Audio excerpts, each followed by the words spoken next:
So ayan mga kamugila, itong video na to mga kamugilit, upload to no, Mati City project ko to. Bago ako puntang Iligan, ito yung itsura niya, iniwan ko siya. So pag turnover na to mga kamugila, tagal na to na turnover, almost 2 weeks na siguro to. So ito na yung forma niya. Yung mga kasama kong iniwan dito is may 4 na akong kasamang iniwan dito na kung saan sila yung nagtratrabaho at iniwan ko sa kanila yung mga dapat gawin at trabahuin. Kunti na lang yung tratrabahuin nito mga kamugil. Siguro nasa mga 5 days o 4 days na lang siguro yun, matatapos na nila. So kung napapansin nyo mga kamugil, yung electrical natin malinis na malinis yan tingnan. Kasi unang-una dito mga kamugil, hindi fully finish yung kontrata dito. Wala siyang ceiling, wala siyang double walling no. Yung sa kanila lang mga kamugil is magawa ng second floor kasi napakaliit nitong area nila. Pati itong mga lababo mga kamugil, kahit wala to sa kontrata na gagawa tayo ng bagong lababo, ginawa ko na lang mga kamugil. At least maayos din no, kasi hindi din maganda para sa akin na maganda na yung second floor tapos dito sa ground floor walang pagbabago no, makikita ko. Kaya ginawan ko siya, kahit ginawa ko yung paraan ko o gumawa ko ng paraan na kahit papano ma-appreciate din ng ating kliyente yung ating pagtrabaho dito no.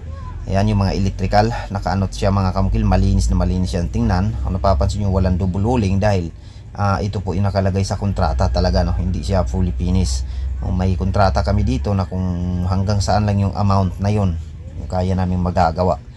So ito na yung pinaka-forma niya. Nakapag-flooring na tayo dito. Gamit natin mga kamugil, meron tayong dalawang klaseng flooring dito. Meron tayong marine plywood na kung saan doon natin nilalagay sa hindi exposed na lugar, gaya sa loob ng pinaka-second floor na to.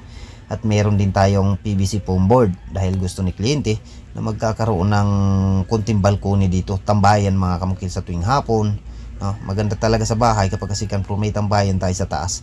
O gumamit tayo ng PVC foam board dyan no? Para sa balkoni dahil yan po yung materialis na lalaban po sa expose na mga lugar tulad ng mga tubig no? Nabibilad sa araw, o lalaban po yung foam board mga kamukil, PVC foam board. Ang kamahalan, ang disadvantage lang dyan mga kamukil, may kamahalan siya compare natin sa ating marine plywood o pinulik board no? May kamahalan itong PVC foam board. So kung napapansin nyo, wala pang maayos na color yung ating mga railings. Naka-primer lang po yan dahil yun po yung nakasaad sa ating kontrata mga kamugil. So napapansin nyo, may external ceiling tayo no? Yun yung ina-advise ko talaga sa kliyente na di baling di malagyan ng dubululing at saka interior ceiling, basta yung sa external natin malalagyan natin no.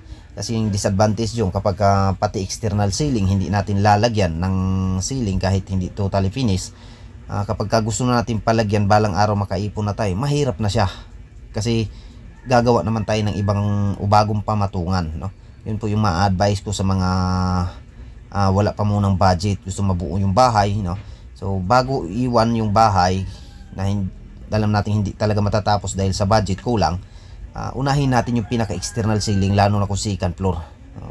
Dahil isa po yan sa pinakamahirap na trabahoin, yung pagkakabit ng ceiling sa labas ng ating bahay, lalo na kung second floor. So yun po, ginawan po namin ng paraan. So kumasya naman yung budget, pinagkasya-kasya lang.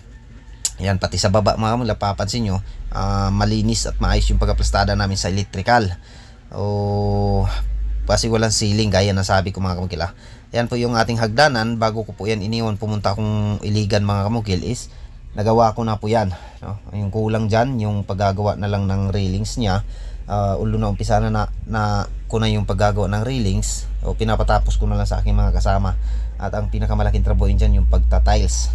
So yan na po yung forma sa ground floor nya. Tapos na tayong umakyat kanina. At kung napapansin yung mga kamukil, sa pinaka second floor is wala pang mga bintana no? Wala salamin yung bintana, wala pang pintuan kasi gaya ng sabi ko mga kamukil, yung budget yung ating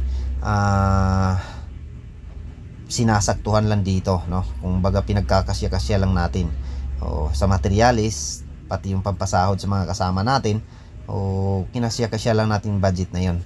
So itong tindahan na to mga kamukil, sa kontrata namin hindi kasali itong pagbububong dito, pati yung mga nasa sidings niya nakikita nyo yung trabaho nila. Ang kasali lang dun yung flooring lang talaga. Pero nung sinimulan ko na yung trabaho mga kamukil, nakikita kong hindi may tsura yung bahay kung pati tindahan hindi ko babaguhin. Kaya minabuti kong humingi na lang ng karagdagang materyales sa kanila at ang pasahod ng kasama ko ay sa akin na lang, sinagot ko na lang yun mga kamukil. So ito na po yung itsura ng ating hagdanan mga kamukil na tiles na. So wala pa siyang kakulay-kulay yung mga railings natin kasi yun po yung nakasaad sa kontrata, no? Walang kulay, pati mga wall natin concrete wall, napapansin nyo wala talagang kakulay-kulay kasi yun po yung nakasaad sa kontrata, hindi na kaya sa budget. For sure mga kamukil, naging overshoot ako dito, no? So di bali, at least nagawa naman natin ng paraan na matirahan talaga at ma-satisfied yung kliyente natin. Thank you.